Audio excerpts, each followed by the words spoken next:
तो हमारी सोसाइटी से जो प्रबुद्ध वर्ग है, जो शिक्षित वर्ग है, वो ऐसे आयोजन करवाता है।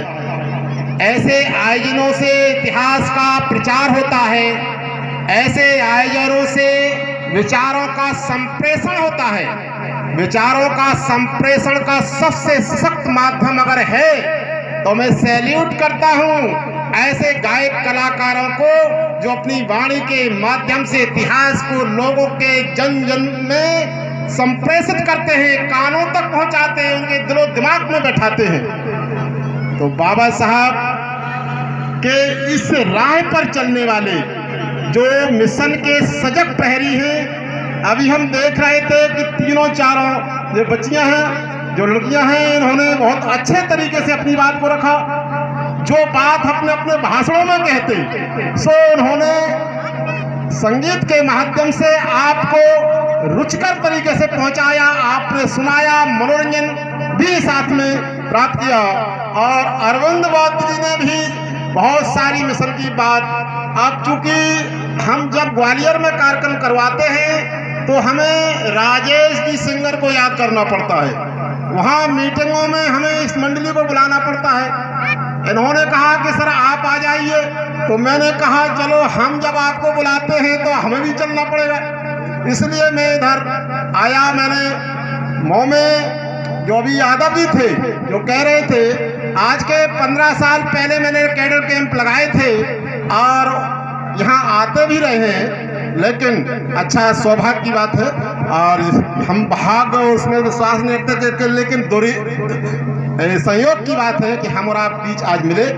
और जहाँ तक ये बात है, देख रहे हैं कि बहुत सारे विचार तो हैं हमारे बीच में, बहुत लोग जानकार भी हुए हैं, सोशल मीडिया के माध्यम से जानकार हुए हैं। लेकिन याद रहे, जब ये आपके पास मकान की सामग्री है, ईंट पड़ा हुआ है, खंडा पड़ा हुआ है और तमाम मटेरियल पड़ा हुआ है, तो क्या उसे मकान कह सकते हैं? इसलिए बिखरे ईंट पत्थरों से, बिखरे ईंट पत्थरों को मकान नहीं कहा जाता और बिखरे हुए ज्ञान को विज्ञान नहीं कहा जाता। ज्ञान तो है आप लोगों के पास, लेकिन कैसा है?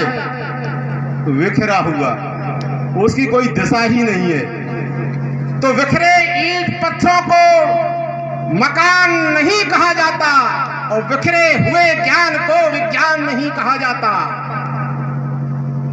क्रमबद्ध जुड़े ईंट पत्थरों से बना मकान कहा जाता।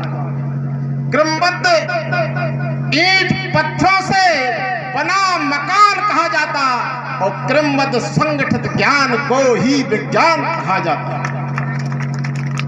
आपका जो ज्ञान है इसे क्रमबद्ध कर लीजिए, इसे सुसंगठित कर लीजिए।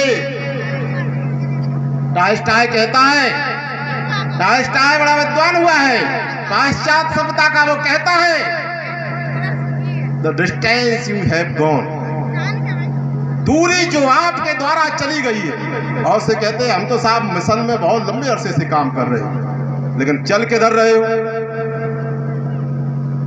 The distance you have gone, दूरी जो आपके द्वारा चली गई है, is less important than the direction in which you are going today. आपके द्वारा चली गई दूरी महत्वपूर्ण नहीं है, बल्कि महत्वपूर्ण है कि आप किस दिशा में चल रहे हैं, आपका चलना किस दिशा में है। हम समितियों के संगठनों में बहुत कम जाते हैं। मेहरोत्रा जी इस बात का गवाह है, पंचशील समिति ने मुझे बुलाया था भिंड में, नहीं गए, फिर गए तो हमने मंच से कुछ बातें कही तो नाराजगी हुई, फिर नहीं गए, बुलाया फिर नहीं गए। इसलिए मानवर साहब ने जो मूवमेंट चलाया था वो ये कहते थे, लेकिन हमें अच्छी बात ये लगी यहाँ कि 2 लोगों ने मानवर साहब का नाम लिया तो मुझे लगा कि अभी विचारधारा जिंदा है।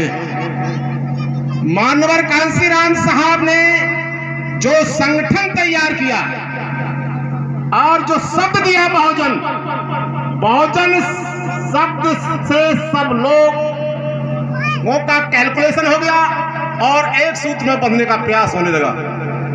तो ये बहुजन मानवर कांसीराम साहब ने एक सूत्र में बांधने का जो कार्यक्रम किया, उस कार्यक्रम के जरिए जो दिशा दी वो दिशा में लोग नहीं चल रहे। अब संविधान की सवाल ये है, हम आएंगे उस कार्यक्रम पे, माता सावित्रीबाई फुले के कार्यक्रम से संबंधित बात पर, लेकिन जो अभी बात चल पड़ी है कुछ वो बातें हमें कहनी है कि विभिन्न दिशाओं में चल रहे लोग, उन्हें एक दिशा में चलना चाहिए। बाबा साहेब डॉक्टर अंबेडकर ने 1951 में कहा था कि एक पार्टी, एक प्रोग्राम और एक नेता। एक पार्टी, एक प्रोग्राम और एक नेता होना चाहिए आपका। बताओ है क्या? और है जो मानते हैं वो सही है, एक दिशा में चल रहे हैं, और जो एक पार्टी, एक प्रोग्राम, एक नेता को नहीं मानते वो सही दिशा में नहीं चल रहे हैं। अंबेडकर के नाम पर अपनी रोटियां सेक रहे हैं, ये मानना चाहिए। तो एक पार्टी, एक प्रोग्राम और एक नेता की तरफ आप बढ़ चलिए। भारतीय संविधान खतरे में है। बाबा साहब की वो लाइन याद रखिए, हमें फुटकर बात रख रहे हैं। वो कहते थे यह व्यवस्था, कौन व्यवस्था? मनु व्यवस्था। यह व्यवस्था उनके ज्ञान पर नहीं